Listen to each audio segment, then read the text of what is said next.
అందరికీ నమస్కారం అండి.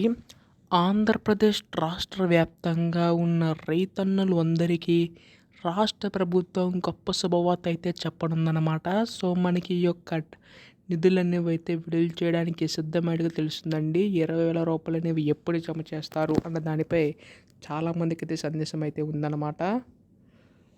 సో, ఎట్టకేలకు దీనిపై రాష్ట్ర ప్రభుత్వం అయితే మనకి గొప్ప శుభవార్త అయితే చెప్పిందండి. సో, ఈ యొక్క నిధులు ఎప్పుడు విడుదల చేస్తుంది, అలాగే 20,000 ఎప్పుడు జమ చేస్తారు, అర్హులైన వారికి ప్రతి ఒక్కరికి జమ చేస్తారా, ఇలా చాలామందికి ప్రశ్నలు అనేవి అయితే ఉన్నాయి. ఈ వీడియోలో పూర్తి సమాచారం మొత్తం కూడా తెలుసుకుందామండి. ముఖ్యంగా రైతన్నలందరూ కూడా చివరి వరకు అయితే చూడండి. అంతకంటే ముందు చిన్న రిక్వెస్ట్ అండి. చాలామంది వీడియోని అయితే చూస్తున్నారు కానీ సబ్స్క్రైబ్ చేసుకోవడం లేదు. సో, మీ సపోర్ట్ ఉంటేనే ఈ యొక్క న్యూస్ అప్డేట్ సంబంధించి ఏ చిన్న అప్డేట్ వచ్చినా మీకైతే ముందుగా తెలియజేస్తాను. సో, దయచేసి ఛానల్ అయితే సబ్స్క్రైబ్ చేసుకోండి.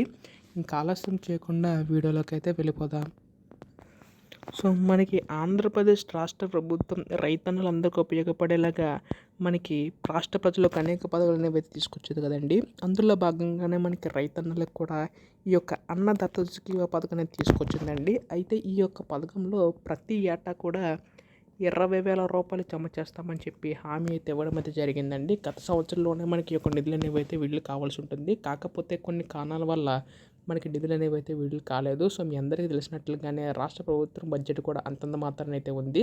సో, ప్రతి పథకం కూడా ఒక్కొక్కటి అమలు చేసుకుంటూ వస్తున్నారండి. సో, ఇప్పుడు మనకి అన్నదాత సుఖీభవ పథకం సంబంధించి కూడా అమలు చేసే విధంగా రాష్ట్ర ప్రభుత్వం అయితే అడుగులైతే వేస్తుందండి. అయితే మనకి ఈ యొక్క 20,000 రూపాయలు కూడా మనకి రాష్ట్ర ప్రభుత్వం తరపున అయితే కాదండి. ఇక్కడ మనకి 14,000 అనేవి అయితే రాష్ట్ర ప్రభుత్వం తరపున, అలాగే మనకి 6,000 రూపాయలు అనేవి కేంద్ర ప్రభుత్వం తరపున అయితే విడుదల కానున్నాయన్నమాట.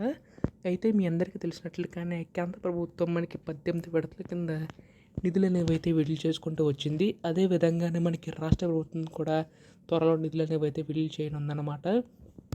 అయితే దీనికి సంబంధించి గాను మనకి రాష్ట్ర ప్రభుత్వం కొన్ని షరతులు అనేవి అయితే పెట్టిందండి. సో, అది ఏంటంటే మనకి కంపల్సరీగా ఈ కేవైసీ అయితే నమోదై ఉండాలన్నమాట. ఎవరికైతే ఈ కేవైసీ నమోదై ఉంటుందో వారికి మాత్రం వస్తుందండి.